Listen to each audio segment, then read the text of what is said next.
অত্যন্ত কঠোরভাবে আমরা করছি। আজ থেকে আমাদের কারণ নামের সাথে কিবলা ব্যবহার করতে পারবেন না। আপনারা রাজি আছেন? কিবলা আমাদের একজন ছিলেন, কিবলা আমাদের একজন ছিলেন।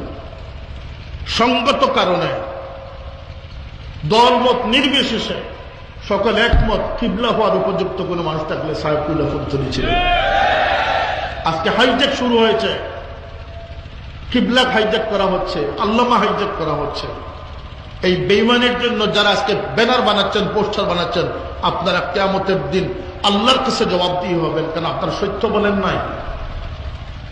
মাওলানা ডিগ্রিকে আজকে উপেক্ষা করা হচ্ছে, যেখানে মাওলানা লেখাটাও অনেক বড় বড় বিষয়, সেখানে আল্লামা না হলে পোস্টার সাজে না। আজকে থেকে আল্লামা এবং কিবলার উপরে আমরা নিষেধাজ্ঞা জারি করলাম। যাদের ইচ্ছা আছে মানবেন, যাদের ইচ্ছা নাই মানবেন না, কিন্তু আমাদেরকে পাবেন না, দুনিয়াতেও পাবেন না, আখিরাতেও আমাদেরকে পাবেন না। কিবলা শব্দের ব্যবহার সীমাবদ্ধ সাহেব কিবলা ফুলতলি রাহমাতুল্লাহ আলাইহি আমার জবান থেকে নয়, অমুসলমানদের জবান থেকে বলে উঠেছে, মানে এটা এখানে গ্রহণযোগ্য হয়ে গেছে। এই সমস্ত আবেগ দিয়ে মাসলক সংগঠন চলবে না। সকলকে সতর্ক হওয়ার জন্য, সজাগ হওয়ার জন্য